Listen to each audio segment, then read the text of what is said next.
Salut à toi qui regarde ma vidéo aujourd'hui. Merci d'avoir cliqué sur ma vidéo. Merci pour ton temps et merci pour ta disponibilité. Je me réjouis de la vidéo d'aujourd'hui. Voilà, si c'est ta première fois de passer par ici, ici je parle de deux thèmes principaux. Je parle d'intelligence financière et je parle d'investissement immobilier. Alors, si ces deux thèmes t'intéressent, tu n'as pas beaucoup de choses à faire. Je te prie de t'abonner à cette chaîne. N'oublie pas de cliquer sur la cloche de notification, d'activer la cloche de notification pour être informé lorsque une nouvelle vidéo sera en ligne. Voilà, si tu as des remarques ou alors des suggestions ou des critiques, alors n'hésite pas à m'écrire en commentaire. Si tu as des questions, bien évidemment, tu peux également les mentionner en commentaire. Voilà, si tu as besoin de mon expertise, tu peux également me contacter directement. Voilà. Tu peux aussi partager ma vidéo et me recommander auprès de tes proches. Ça me ferait énormément plaisir. Voilà. En raison de la situation actuelle, n'est-ce pas, nous vivons une augmentation drastique des taux d'intérêt, n'est-ce pas? Et puisque les taux d'intérêt augmentent, beaucoup d'investisseurs immobiliers se découragent. Alors nous voyons de nombreux investisseurs immobiliers qui veulent sortir du marché immobilier. Alors dans la vidéo d'aujourd'hui, nous allons analyser ensemble le marché immobilier à l'aide des faits et des chiffres. Si tu veux en savoir plus, reste juste scotché. La suite juste après le générique.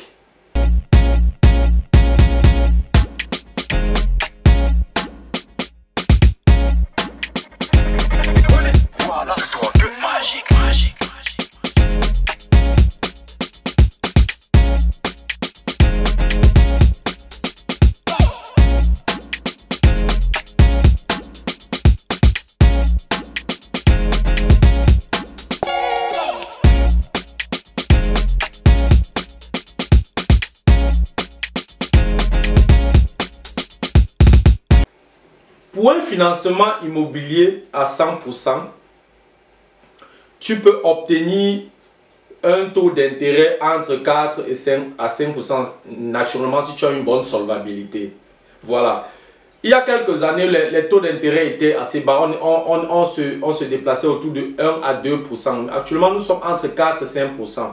Pourquoi les taux d'intérêt sont-ils si élevés? Nous allons aller un peu dans l'historique. Il y a 3 ans, nous avons vécu une pandémie. Ce qui a, n'est-ce pas, freiné la croissance économique. Nous avons eu de sérieux problèmes avec les chaînes d'approvisionnement. La production était faible parce que tous les pays étaient au point mort avec le confinement. Pendant le confinement, personne ne pouvait dépenser.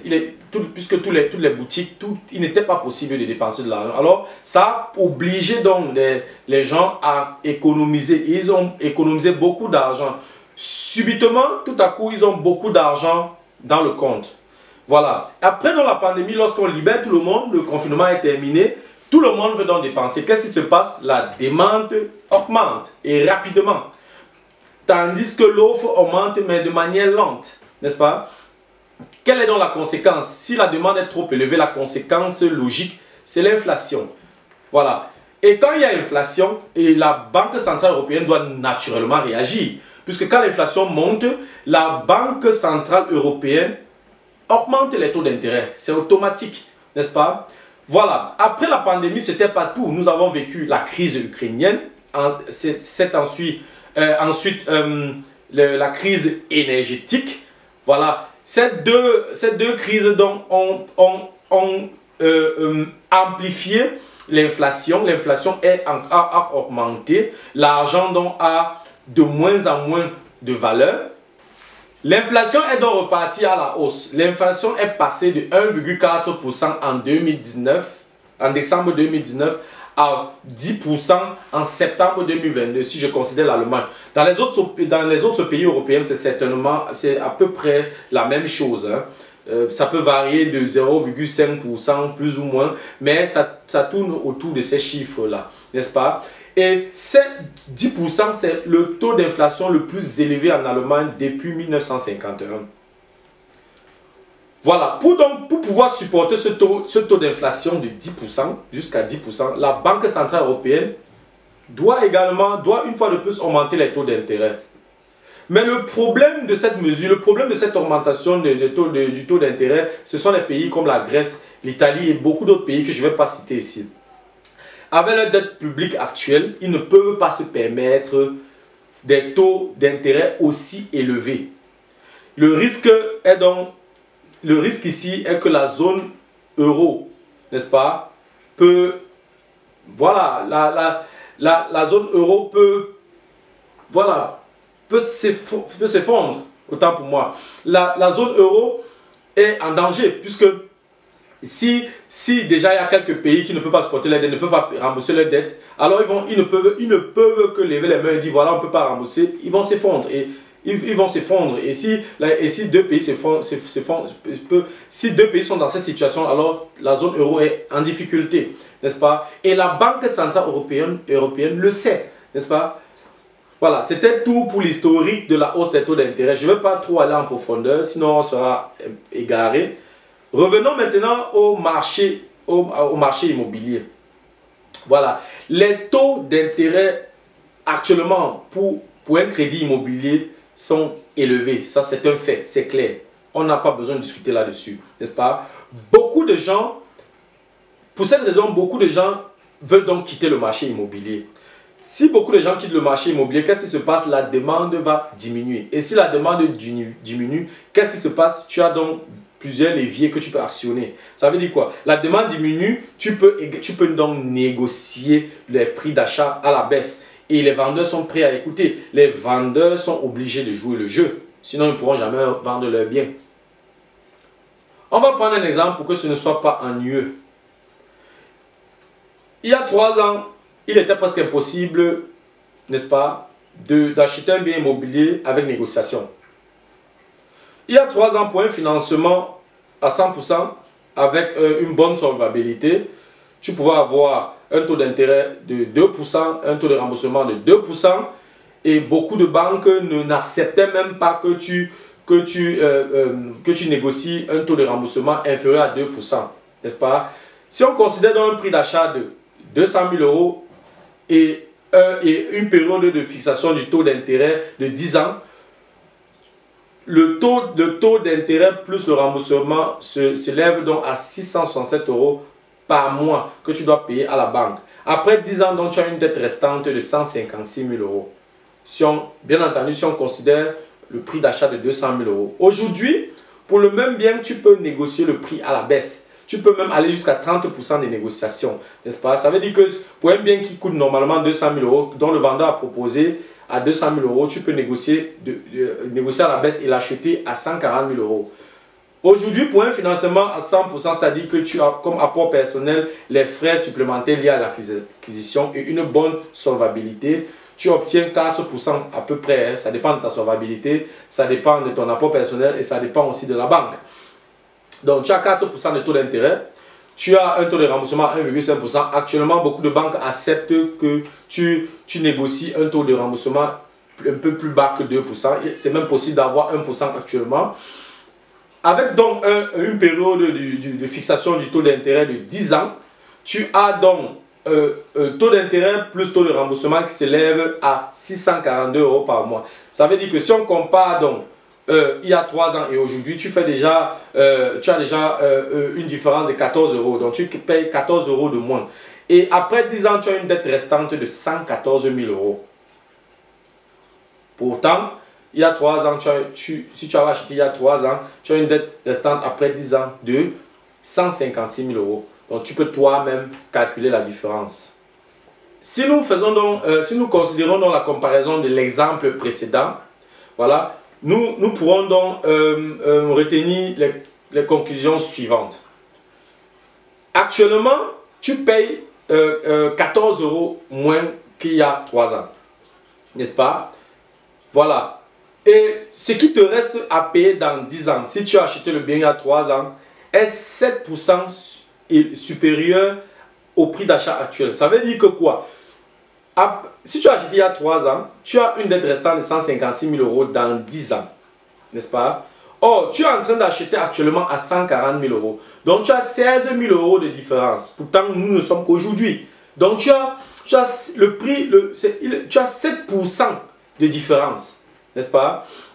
Voilà. Et si tu as acheté le bien immobilier il y a 3 ans, on a dit tout à l'heure, tu as une dette restante de 156 000 euros dans 10 ans. Si tu achètes le bien actuellement, tu as une dette restante de 114 000 euros dans 10 ans. Supposons que tu as acheté le bien immobilier à 140 000 euros actuellement, n'est-ce pas? Ça veut dire quoi? Si tu achètes un bien immobilier à 140 000 euros, ça veut dire que tu as fait un bénéfice à l'achat de 30%. C'est énorme. Puisque le bien immobilier a coûté 200 000 euros, le bien immobilier a été proposé par le vendeur 200 000 euros. Donc si tu achètes à 140 000 euros, ça veut dire que tu as fait un gain à l'achat de 30%, n'est-ce pas? Voilà. Et je dois mentionner que la situation actuelle, n'est-ce pas, ne peut pas rester longtemps ainsi. Cette situation où les taux d'intérêt sont élevés, l'inflation est élevée, ça ne peut pas rester longtemps, n'est-ce pas? Si les prix de l'énergie, si la situation énergétique ça se normalise et que la production de biens et de services augmente, alors nous pourrons donc vivre une réduction de l'inflation. Parce que normalement, voilà, si nous avons si la production monte à un mode normal, si la production monte à un mode normal et que l'inflation baisse, alors la Banque centrale n'aura pas d'autre alternative. Ils ne pourront que baisser les taux d'intérêt. Et si les taux d'intérêt baissent, voilà, les prix de l'immobilier vont automatiquement monter. Supposons que la situation actuelle se normalise, hein, et que l'immobilier, le prix de l'immobilier augmente de 20%. Parce que naturellement, si la situation se normalise, les taux d'intérêt vont baisser, les prix, les biens immobiliers, la valeur des biens immobiliers va augmenter. Supposons donc que nous avons une augmentation de 20%. Voilà, ça veut dire que quoi? Si tu as acheté, tu as fait déjà 30% de bénéfice à l'achat, tu auras donc un bénéfice de 50% en 2 ans. Si on considère que la situation se normalise les prochaines 2 années, n'est-ce pas? Cela donc va correspondre à une croissance de ta fortune, de ton patrimoine de 20% plus 30%, c'est-à-dire de 50%. Tu vois un peu? Tu as une augmentation de ton patrimoine de 50% en l'espace de 2 ans. Parce que tu as été juste intelligent et tu as agi à temps, n'est-ce pas?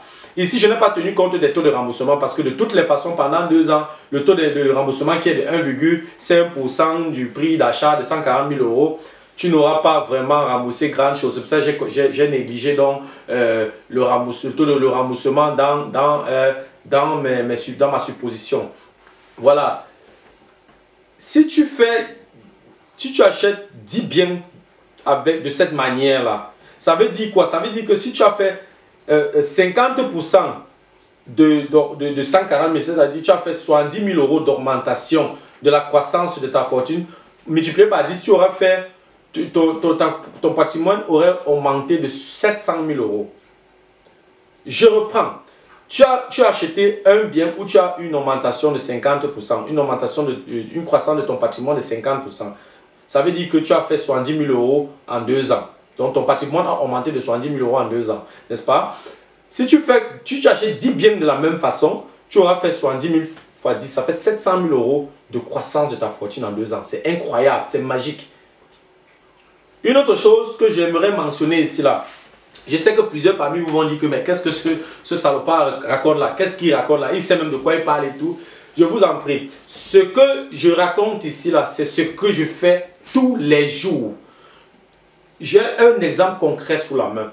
Il y a 3-4 semaines, j'ai acheté un bien immobilier. C'est une maison bifamiliale qui était à un bon prix puisque j'ai reçu plusieurs offres de plusieurs agents immobiliers. Voilà. J'ai pu acheter ce bien avec une réduction de 15%. C'est faisable, c'est possible. Pour quelqu'un qui est encore un peu plus malin, qui est un peu plus vif dans la négociation, pouvait aller plus. N'est-ce pas? Mais j'ai pu obtenir 15% de réduction pour ce bien immobilier. Voilà. Et pour le financement de ce bien immobilier, comme apport personnel, j'ai apporté les frais supplémentaires liés à l'acquisition et j'ai fait 3,6% d'intérêt. J'ai reçu 3,6% d'intérêt et un taux de remboursement de 1,5%, ce qui fait 5,1% et une période de fixation du taux d'intérêt de 10 ans. Voilà. Et en ce qui concerne la modernisation, puisque le bien va être rénové, cette modernisation sera financée par la banque et les travaux de modernisation vont démarrer d'ici 4 à 5 semaines, n'est-ce pas? Voilà, c'est une façon de te dire que c'est possible, c'est faisable. Il faut juste savoir ce que tu veux. Et puis voilà. Voilà, qu'est-ce qu'on retient donc de cette vidéo? Je t'en prie, ne fais pas l'erreur de ne pas investir dans l'immobilier. C'est même, à mon avis, c'est le meilleur moment pour investir dans l'immobilier. Tu as moins de concurrence et tu reçois beaucoup de bons deals de la part des agents immobiliers. Il y a quelques jours, j'ai fouillé ma boîte à lettres, j'ai trouvé deux offres de biens immobiliers. Donc, comme vous dites, tu as l'embarras du choix. Tu as beaucoup de biens immobiliers qu'on va te présenter, n'est-ce pas? Et les vendeurs sont prêts à accepter les prix même un peu plus bas. Ils n'ont pas le choix, sinon ils ne vont jamais vendre le bien. Ils peuvent même insérer un bien immobilier, ça fait même 1 an, personne ne regarde. Tout simplement parce que personne ne veut acheter. Donc c'est un peu ça. Et j'aimerais également mentionner ceci. Malgré la situation actuelle, les avantages fiscaux restent inchangés. Donc lorsque tu fais tes deals, tu achètes tes biens immobiliers, tu emportes avec toi également les avantages fiscaux. Tous les taux d'intérêt les intérêts que tu payes à la banque pour un bien que tu achètes pour mettre en location, voilà, tu vas considérer ça comme une dépense dans ta déclaration d'impôt en fin d'année et tu recevras une partie du fisc, n'est-ce pas? Et il y a également 2 effets que j'aimerais mentionner, à savoir, avec la crise ukrainienne, il y aura des réfugiés de guerre. Et ces réfugiés de guerre doivent vivre quelque part. Si je prends l'exemple de l'Allemagne, chaque jour l'Allemagne reçoit les réfugiés de guerre venant de l'Ukraine. Ça veut dire quoi? Ça veut dire qu'il y a une certaine on va vivre les prochains jours, semaines et mois une dynamique, n'est-ce pas, de la démographie, n'est-ce pas? Et puis le fait qu'il y ait beaucoup de personnes sur le marché qui cherchent où vivre, ça va permettre donc au prix des loyers d'augmenter. C'est une bonne information, c'est une bonne nouvelle pour nous investisseurs, n'est-ce pas? Et comme deuxième effet, il y a par exemple des personnes qui ne peuvent pas se permettre d'acheter une maison en raison de la situation actuelle des taux d'intérêt. Alors qu'est-ce qu'ils font? S'ils doivent pouvoir avoir un toit pour y dormir, ils doivent naturellement rester en location. Qu'est-ce que ça signifie? Ça signifie que la demande va une fois de plus augmenter. Et si la demande augmente une fois de plus, qu'est-ce qui se passe? Toi, en tant que bailleur, toi, en tant que propriétaire, tu peux augmenter les montants des loyers. Tu as donc 4 options. La première option, tu ne fais rien du tout. Tu restes dans ta zone de confort. Tu attends gentiment ta retraite. Si ça va m'arriver un jour, même si c'est 300-400 € qu'on va te donner, tu vas faire avec. Si c'est suffisant pour joindre les 2 bouts, c'est ta responsabilité. Ou alors tu peux collecter les bouteilles et les vendre pour pouvoir joindre les 2 bouts. Tu dors même à la gare ferroviaire ou bien dans les trains. Ça, c'est ta responsabilité. La deuxième option, tu attends 1 ou 2 ans, supposant que dans 1 ou dans 2 ans, que les taux d'intérêt chutent, que ça diminue. Et si les taux d'intérêt diminuent, naturellement, la valeur des biens ou alors les prix d'achat vont augmenter. Et si les prix d'achat augmentent, les taux d'intérêt qui augmentent, la concurrence est forte, il sera difficile d'avoir un bien immobilier. Tu achètes, mais les taux d'intérêt sont bas. Voilà. La troisième option, tu attends 1 ou 2 ans, supposons que dans 1 ou dans 2 ans, les biens immobiliers, les taux d'intérêt vont augmenter davantage. Et si les taux d'intérêt augmentent davantage, les biens et les prix d'achat vont naturellement baisser. Et si les prix d'achat baissent, tu peux acheter un bien immobilier à un bon prix. Tu as la possibilité de négocier les prix à la baisse. Le problème, c'est que les taux d'intérêt seront plus élevés. Donc, en fait, tu as attendu 2 ans en fait pour rien. C'est en fait ça c'est la 3e option. La 4e option que je recommande vivement, tu achètes maintenant et tu prends les bénéfices les deux ou les 3 prochaines années. Puisque actuellement on a vu dans l'exemple tout à l'heure que tu peux acheter un bien immobilier, tu fais 30% de bénéfices à l'achat. Mais si après 1 an, après 2 ans, les taux d'intérêt augmentent et les taux d'intérêt baissent et que les prix d'achat augmentent, qu'est-ce qui se passe? Ton bien augmente en valeur. Tu prends les bénéfices pour la suite. Donc, et tu vas constater qu'avec cette stratégie, avec cette 4e option, ton patrimoine ne va qu'augmenter. Puisque dès le départ, dès la base, tu avais à faire un bon deal avec 30% de gain à l'achat. Voilà. C'est à toi de voir. C'est à toi de voir. Tu dois évaluer, tu dois calculer ce qui te convient le mieux. Pour les investisseurs qui utilisent la stratégie qu'on appelle fix and flip, cette stratégie, en fait, qu'est-ce que c'est? Cette stratégie consiste à acheter un bien qui nécessite une rénovation. Tu rénoves, tu modernises et puis tu revends en espérant avoir un bénéfice ou une marge. Ça peut bien marcher comme ça peut tourner au vinaigre. Donc c'est pour ça qu'avec cette stratégie, il faut faire extrêmement attention. J'interpelle ici tous ceux qui ont choisi cette stratégie. Voilà. Il faut savoir que la demande actuelle est très inférieure à la demande il y a de cela 3 ans. Ce qui fait qu'il peut arriver que tu achètes tu rénoves pour vouloir revendre ça dû sur le marché. Donc c'est pour ça que dès l'achat, tu dois faire un bon bénéfice à l'achat pour pouvoir compenser donc tout ce temps que tu vas perdre. Voilà, c'est de ça qu'il s'agit. Et un autre point important que j'aimerais mentionner ici.